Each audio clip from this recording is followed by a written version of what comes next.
दो कॉलम के ऊपर बीम कैसे रेस्ट किया जाता है वो देखेंगे।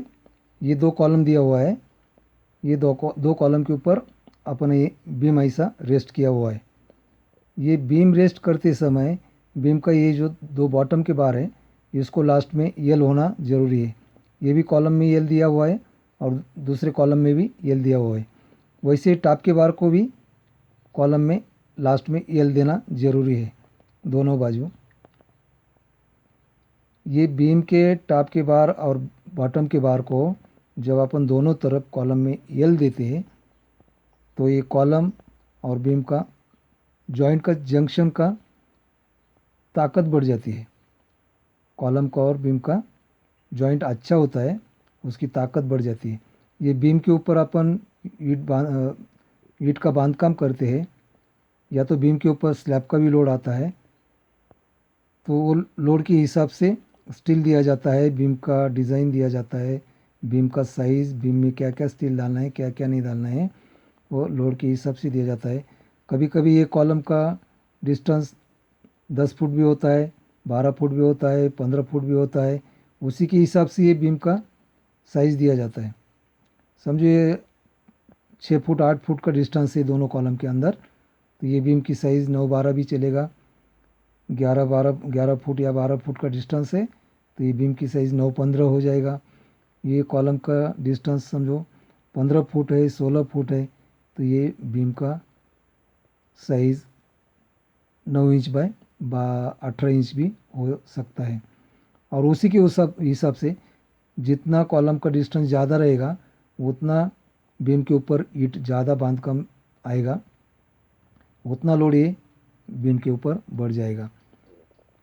वैसा ही कॉलम का जितना डिस्टेंस बढ़ेगा उतना ही स्लैब का लोड भी बीम के ऊपर आएगा। बीम के ऊपर लोड आने के बाद ये बीम का लोड दोनों कॉलम के ऊपर ही चला जाता है। तो ये बीम में एक्स्ट्रा टॉप देना ज़रूरी होता है। समझो ये कॉलम दोनों कॉलम का डिस्टेंस 10 फुट है तो ये एक्स्ट्रा टॉप बीम के अंदर से कॉलम से 2.5 फुट तक टॉप में आएगा दोनों बाजू, इसको एक्स्ट्रा टॉप बोलते हैं। और बॉटम में जो बार डालते हैं उसको कर्टल बार बोलते हैं, लेकिन बॉटम में जो बार डालेंगे वो कॉलम से 2.5 फुट यहाँ से छोड़ने का, यहाँ से 2.5 फुट छोड़ के बीच में 5 फुट का स्टील डाला जाता है, वो इसको कर्टल बार बोलते हैं। दूसरी एक बात, मेन चीज़, ये जो कॉलम जब आप लैपिंग करते हैं तो ये बीम के टॉप के ऊपर ही लैपिंग होना ज़रूरी है। ये लैपिंग बीम और कॉलम के जॉइंट के जंक्शन में नहीं आना चाहिए।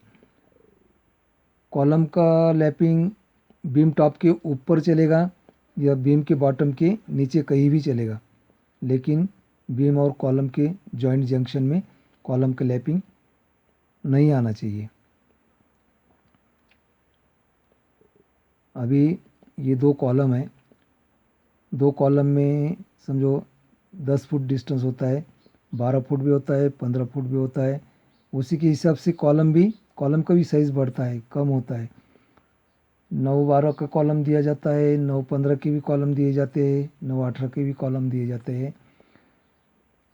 तो जितना डिस्टेंस बढ़ेगा उतना कॉलम के ऊपर लोड भी बढ़ेगा, इसलिए कॉलम का भी साइज़ बढ़ जाएगा। वैसी स्थिति बीम की भी है। बीम के ऊपर कितना लोड आएगा, कितना ईंट बैठता है और डिस्टेंस कितना ज़्यादा है, उसी के हिसाब से बीम की साइज़ चेंज होती जाती है। बीम 9 12 का होता है, 9 15 का होता है, 9 18 का होता है। बीम के अंदर ये सलिया जो दिया जाता है, स्टील जो डाला जाता है, और 12 mm का 2 डाला जाता है, 12 mm का 3 भी डाला जाता है। या तो और भी लोड बढ़ जाएगा तो 16 mm का 2 डालेंगे, 12 mm का 2 डालेंगे। ऐसा करके बीम कॉलम का डिस्टेंस बढ़ेगा तो बीम की साइज़ भी बढ़ जाएंगी, बीम में जो स्टील डाला जाएगा वो स्टील भी बढ़ता जाएगा। तो अपन आज कॉलम और बीम का डिटेल देखा है।